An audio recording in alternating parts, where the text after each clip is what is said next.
Some roads are built of concrete. But there are also roads built with the courage of an entire nation. Imagine a landlocked country, constantly facing terrorist attacks, with limited budgets and almost no support from international financial institutions. Yet, that very country astonished the world by announcing the construction of a large-scale highway entirely with its own resources. Many consider this impossible.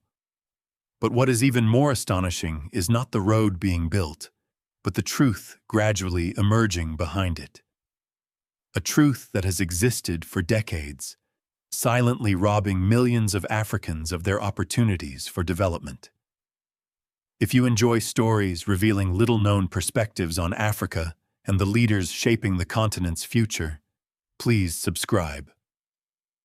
And now, let's begin where it all truly began.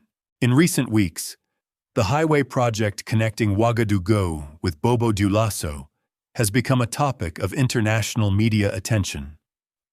According to published information, the route is approximately 332 kilometers long, planned with 8 lanes, 9 main interchanges, and 28 overpasses, with a total investment of around 200 billion CFA francs.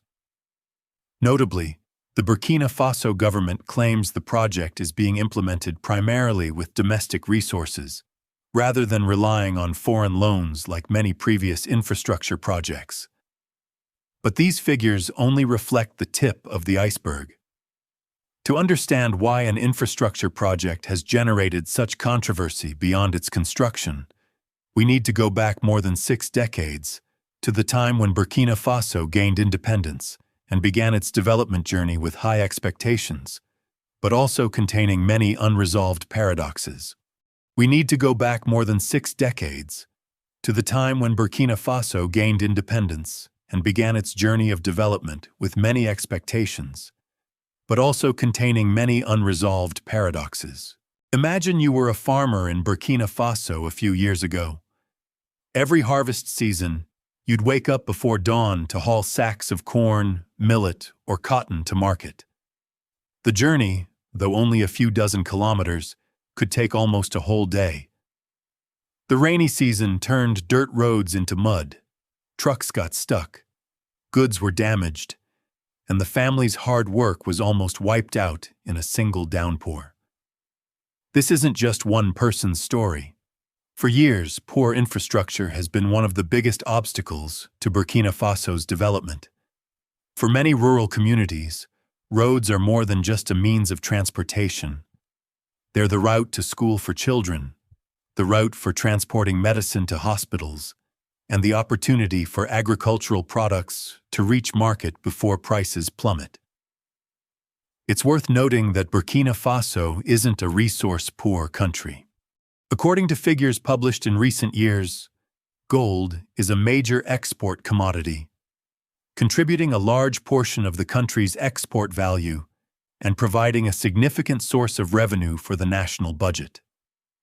Besides gold, the country also possesses other minerals such as zinc, manganese, and limestone. In theory, these resources should be sufficient to provide a foundation for infrastructure development if managed effectively. However, the reality is quite different. More than 6 decades after gaining independence in 1960, Burkina Faso's paved road network still only accounts for a small fraction of the needs of a country, with an area of over 270,000 square kilometers and a population of over 23 million. According to international reports on African infrastructure, the country remains among those with limited infrastructure development, particularly in non-urban areas. This has led to a growing question in the minds of many citizens. If the country has resources, if aid and development programs have been implemented for decades, why haven't the roads been able to transform their lives? Perhaps the answer doesn't lie beneath the asphalt. It lies in how the money is spent before the first meter of road is built. 3B For years, many believed that the reason for Burkina Faso's slow infrastructure development was simply a lack of money. But a deeper look at how many infrastructure projects are implemented in Africa reveals a much more complex picture. A transport project typically begins with ambitious plans and formal signing ceremonies. Then come the tenders, consultants, main contractors, and subcontractors. Each link has its own role and incurs management, operation, or service costs. Over time, many infrastructure development experts have questioned whether, when a project goes through so many intermediate layers, the entire initial capital is actually transformed into the bridges, roads, and infrastructure that people expect. These concerns are not unfounded. International organizations have repeatedly warned about the illegal flow of money, underreporting, and revenue losses from resources in many mineral-rich countries. A report by the Mining Transparency Initiative also pointed out that many African countries need to increase transparency in managing resource revenue to ensure that benefits return to the people. Burkina Faso is not immune to these challenges. In public reports in recent years, many experts have raised concerns about the discrepancy between the value of resources extracted and the actual resources returned to the state budget. This doesn't mean every project or contract is flawed, but it highlights a thought-provoking reality. Owning resources is one thing, but transforming those resources into schools, hospitals, and roads is a completely different story. Perhaps that's why more and more people in Burkina Faso are beginning to ask a new question. Instead of asking, "How much money do we still need?" they're asking, "Where is the money we already have actually going?" It's a seemingly simple question, yet it's powerful enough to shake the very foundations of a development model that has existed for decades. And it is from this question that a young officer named Ibrahim Traoré began to offer a completely different approach, drawing attention not only from Burkina Faso, but from the world. Do you think changing a model that has existed for decades is truly feasible? Share your thoughts in the comments below. In the following section, we will explore why Traoré's initial decision led many to believe he was challenging the very rules that were considered immutable. By 2022, when Captain Ibrahim Traoré took power amidst numerous security and economic challenges facing Burkina Faso, people's expectations went beyond simply restoring order. They also hoped to see a new direction for a country accustomed to empty promises but lacking tangible changes in daily life. In the first few months after his appointment, Traoré repeatedly emphasized a consistent message in his speeches. Burkina Faso could not build its future if it continued to rely entirely on external resources. According to him, what the country needed was not just investment capital, but the ability to create its own development capacity using its own people and resources. This message quickly garnered support from some segments of the population, but also sparked considerable skepticism. Many experts questioned whether a country already devoting significant resources to the fight against extremist armed groups could afford to pursue large-scale infrastructure projects without relying heavily on international loans. Instead of responding with lengthy speeches, the government began making a series of concrete decisions. One notable step was promoting programs to enhance the capacity of the domestic engineering workforce, investing in additional construction equipment, and encouraging the direct participation of Burkina Faso's workforce in national projects. The goal was not just to complete a project, but to gradually build a team capable of undertaking similar projects in the future. This was a different approach from the familiar notion that large-scale construction projects first required waiting for foreign funding, experts, or contractors. But the most surprising decision was yet to come. According to subsequent government announcements, Traoré not only wanted to change the way roads were built, but also how Burkina Faso perceived its own capabilities. This decision sparked the biggest debate since he came to power. Shortly afterward, a surprising decision was announced. Instead of continuing its previous reliance entirely on foreign contractors, the Burkina Faso government chose to invest more heavily in domestic construction capacity. The Faso Mebo program was launched with the goal of mobilizing national resources to directly participate in the construction of key infrastructure projects. One notable step was the delivery of hundreds of pieces of construction equipment, from excavators and bulldozers to dump trucks, rollers, and other specialized vehicles. However, the difference lay not only in the new machines, but in the people who would operate them. Many young people in Burkina Faso are being trained for the first time to operate equipment previously handled by experienced foreign engineering teams. For them, this is not simply a vocational course.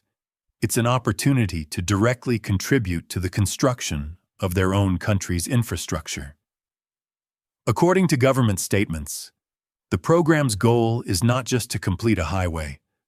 More importantly, it aims to gradually build a skilled engineering workforce capable of continuing to build bridges, roads, and other projects in the future without relying entirely on foreign manpower. Of course, not everyone believes this model will succeed. Some argue that training a new engineering workforce in a short time will struggle to replace the accumulated experience of long-standing contractors. Others question the progress, quality of the work, and the ability to sustain funding if economic conditions change. However, amidst the ongoing debates, the first images from the construction site began appearing in the Burkina Faso media. Rows of machinery operated continuously. Young engineering teams worked from early morning until dusk. The atmosphere at the construction site made many feel that this was no longer simply a construction project, but was becoming a symbol of a nation's aspiration for self-reliance. Do you think a country can truly change its destiny if it first changes its belief in its own capabilities? Share your thoughts in the comments. Because shortly afterwards, the initial results of the project forced not only the people of Burkina Faso, but also many international observers to reconsider what had once been considered impossible. An infrastructure project can be judged by many numbers: the length of the route, the total investment, or the construction time. But for many people in Burkina Faso, the signs of change come from very ordinary things. In some areas with active construction sites, small eateries are becoming busier because more workers are coming to work each day. Mechanical repair shops are receiving more orders as machinery runs continuously. Young people who have just completed their technical training programs are getting their first stable jobs right in their hometown. These changes are not enough to transform the entire economy, but enough for many families to feel that something is truly moving.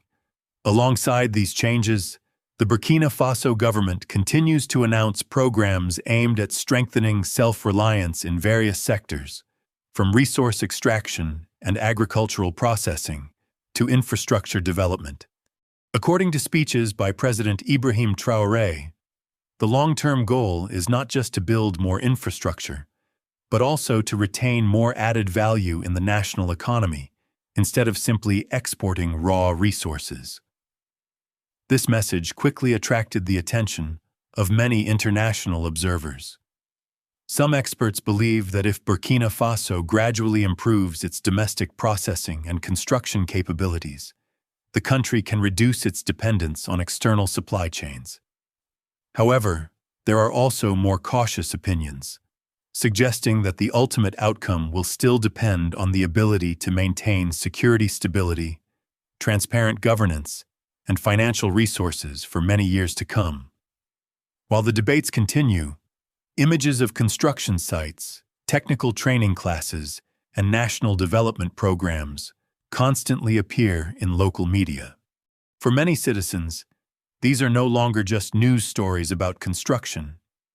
They gradually became symbols of a new belief that the people of Burkina Faso could create values on their own, values they previously thought only wealthy nations could achieve.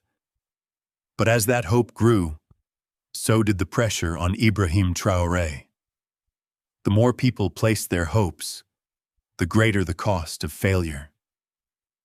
And then, a series of new challenges began to emerge, forcing the government to prove that the initial results were not just an inspiring start, but could become a model for sustainable development.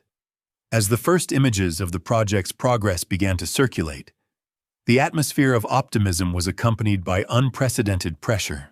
For many Burkina Faso citizens, this was no longer just a story about a road or a construction program.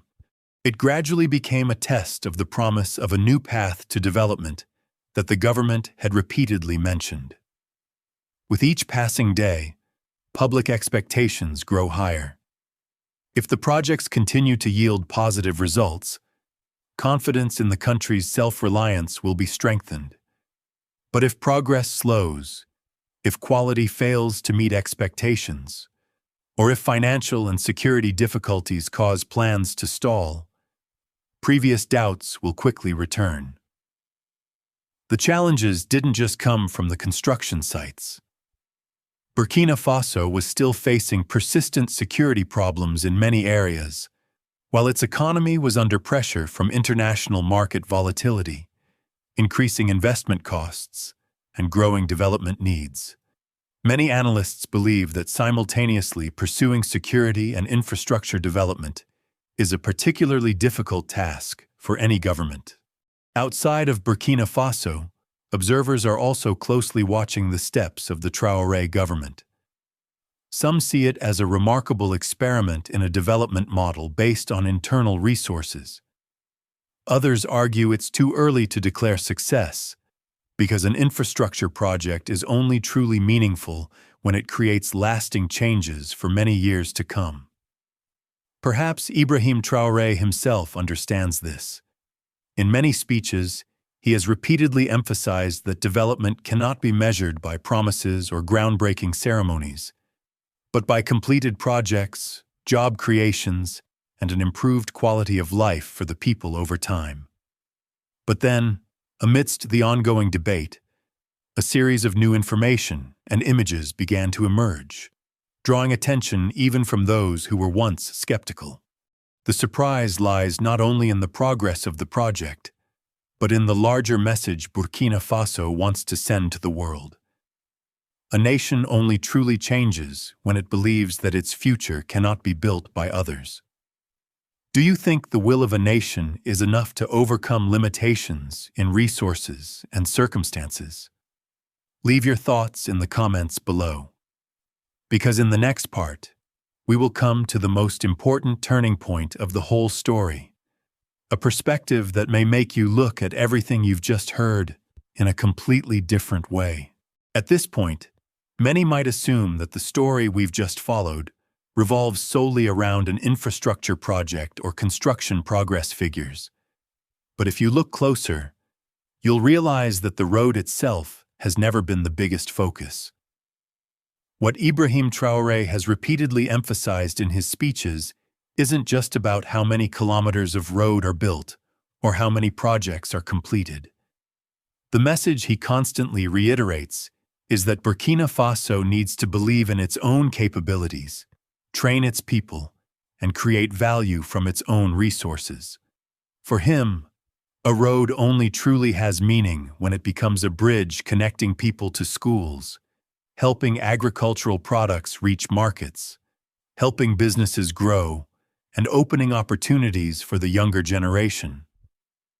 That's also why many of Traoré's supporters don't just talk about excavators or active construction sites. They talk about a shift in mindset. A country once accustomed to waiting for aid programs is beginning to ask, how much can we accomplish on our own? Of course, belief cannot replace reality. A nation still needs capital, transparent governance, a stable environment to attract investment, and effective policies for many consecutive years. No single project can immediately solve the challenges that have accumulated over decades. Therefore, it is too early to conclude whether the model Burkina Faso is certain to succeed or certain to fail. But one thing is undeniable. The debate today is no longer solely about how poor Burkina Faso is. Instead, more and more people are discussing what the country wants to become in the future. This is a remarkable shift in mindset, and sometimes it is mindset that is the first building block of any great construction. Perhaps this is also why the name Ibrahim Traoré constantly appears in international forums. Not because he claims to have changed Africa, but because he has sparked a broader dialogue about self-reliance, about the use of resources, and about each nation's responsibility for its own future. If you have followed the story this far, thank you for taking the time to look at the matter from different perspectives. And before we conclude, there is still a question worth pondering. Is a leader's greatest legacy measured by the works they build, or by the faith they leave for the next generation? In the final part, we will leave the construction sites and numbers behind to return to what is most important: the people, the hope, and the lessons this story can offer all of us, no matter where we live in the world. Ultimately, perhaps the story of Burkina Faso cannot be judged solely by a single road, a single project, or the term of any leader. History always needs time to provide the fairest answer. Successes, difficulties, and future challenges will be tested by reality, not by praise or criticism. But while everyone may have different perspectives on Ibrahim Traoré, there is one thing we can all agree on. A nation is truly strong only when its people believe in the value of hard work, knowledge, and responsibility for a shared future. Roads may connect cities, but only faith and unity can move a nation forward. The Bible says in Galatians 6:9, "Let us not grow weary in doing good, for if we do not lose heart, we will reap in due time." Whether you live in Africa, Asia, or anywhere else in the world, that message remains just as true. Sustainable change always begins with perseverance, a spirit of service, and a desire to build a better future for generations to come. If today's story has given you a new perspective, please like, subscribe to the channel, and share this video with others who also care about Africa and the changes taking place on this continent full of potential. Don't forget to leave a comment, because your thoughts might spark a meaningful conversation for many others. Thank you for joining us. See you in the next story.